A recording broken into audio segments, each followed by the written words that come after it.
After being around fight gyms for probably around 25 years, I have seen some really ridiculous things. Today we're going to be focusing on 3 of those and making sure you're not making these mistakes yourself.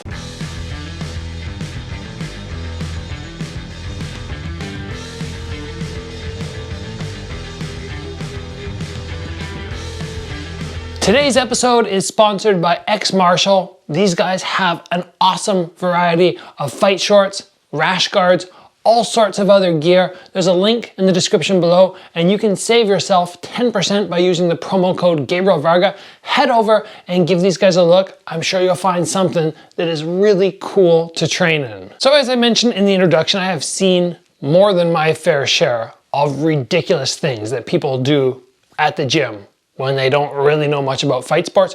We're not gonna focus on those as much, but for instance, I've seen somebody on a Bosu ball, so one of those half balls with a hard bottom. I've seen somebody flip it upside down, stand on it by the punching bag and hit the punching bag. And I'm just going, what is the point of that? Like, why would you first of all be in a parallel stance? Because you can't go like this very well. Why would you be off balance? Just things that make zero sense. They're amusing to me.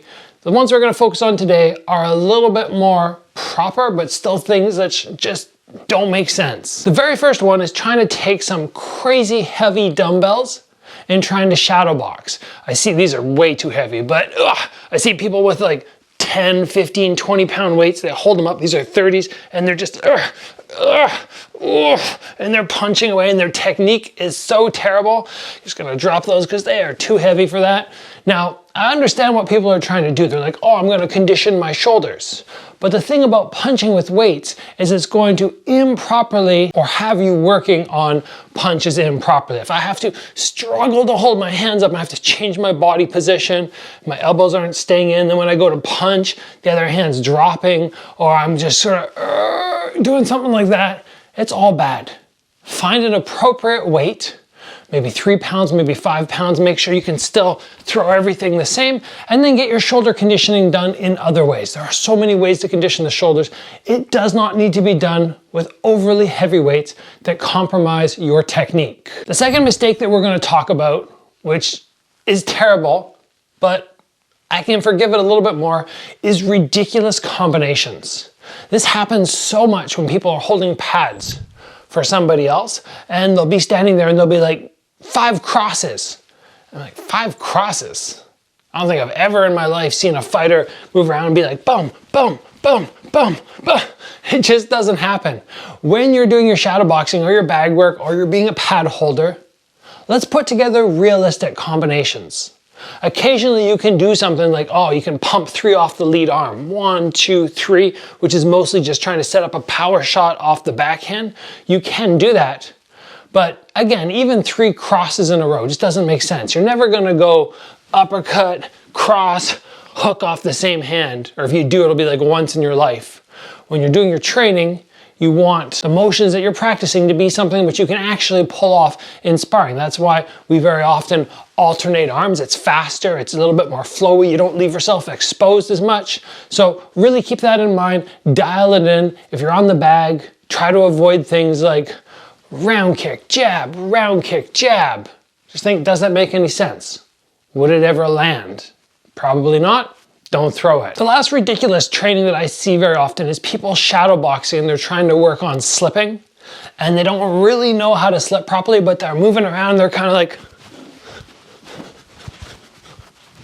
and it's just so wild and erratic. And I watch and I go, oh, you're slipping too low. As you slip, your hand's not up, protecting your head, so you're gonna roll into a kick. When you practice slipping, don't go, oh, I'm slipping this big, massive amount of punches. It doesn't work like that. How many fighters do you see who can drop their hands and evade 5 punches in a row? Not many. You have to be exceptional to do that, and usually those guys don't do it anyway. Usually what you'll see them do is they'll parry a shot, roll a shot, maybe roll another, and then shell or move their feet and get out.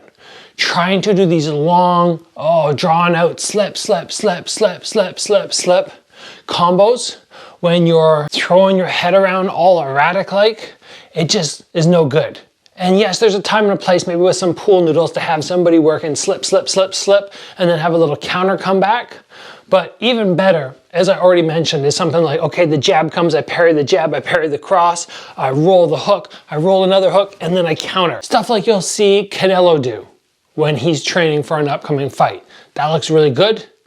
Just wildly throwing your head around and looking super unbalanced looks really dumb. But if you are wanting to work on solo training for defense, I'm gonna have lots and lots of stuff that you can work at home in my defense course, which is coming up. I actually have a link down in the description below where you can get signed up for the wait list there, so that when it is released, you can get registered straight away before time runs out. Because there is gonna be a live component to this defense course. There's gonna be some pre-recorded content and then me actually meeting with you guys to go over things. So if you're behind and all of a sudden you're like, oh shoot, they started the course 2 weeks ago, well, you already missed a bunch of it. So we wanna be on point with that. So if everybody can remove potentially those 3 things from their training, which hopefully you weren't already doing, or if you see somebody else doing something like that at the gym, just, oh, you know, this guy that I watch on YouTube said, you don't need to do that, here's an alternative. That's okay too.